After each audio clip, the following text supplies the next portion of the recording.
Why music critics praise mediocre musicians. A reply to Andy Edwards.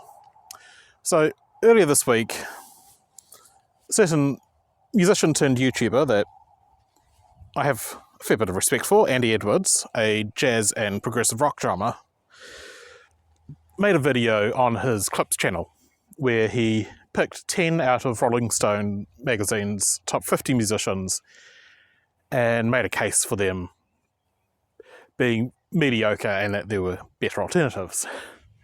Admittedly, not all of the categories were so well defined, such as replacing Van Morrison with Van Halen, because they both start with Van, but still, he got his point across that there is something wrong with the way that music critics listen to music.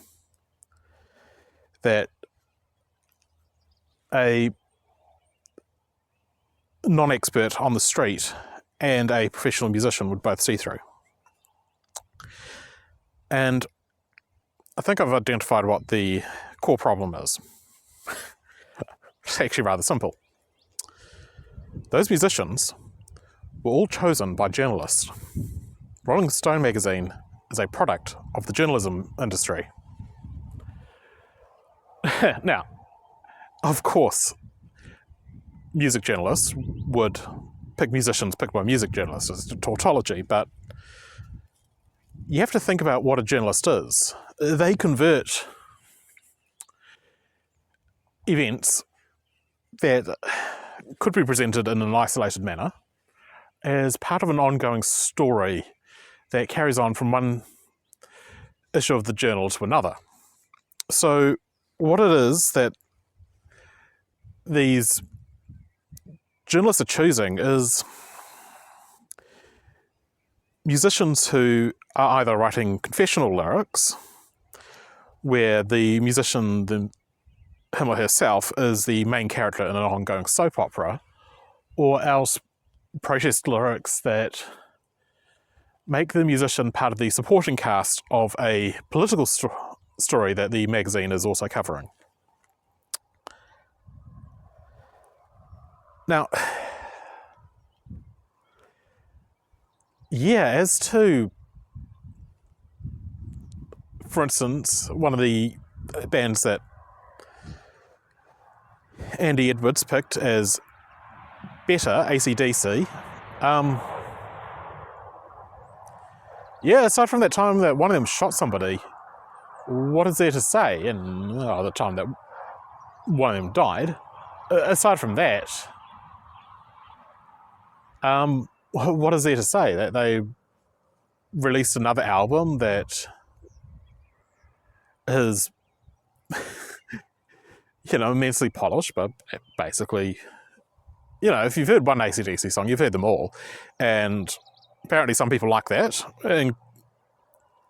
including Andy. I will bow to your judgment as a very sensitive musician. I'm just a nerd who gets bored. But yeah, really, I mean, oftentimes great artists are a bit reclusive because, not because they're a tortured genius, but because they're busy getting on with the work of being an artist. And yeah, that is the issue, is that the music journalists don't have much to say when someone is, shall we say, outwardly focused.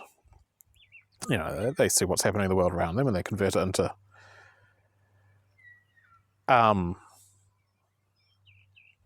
works of art, but that the works of art have already said everything that there needs to be said without the journalists having to link it together with either an episode in the artist's life or some other non-music issue that they're covering anyway.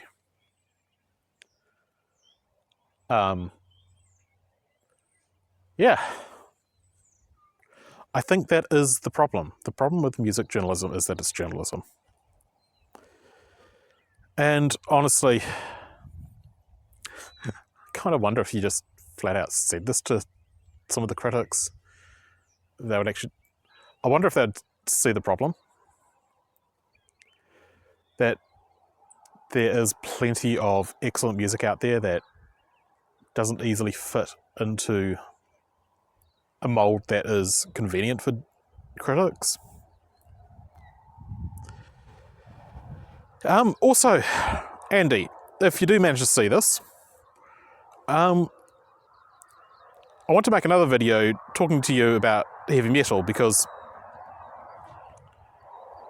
entire major genres of it have gone by that English speakers have barely noticed.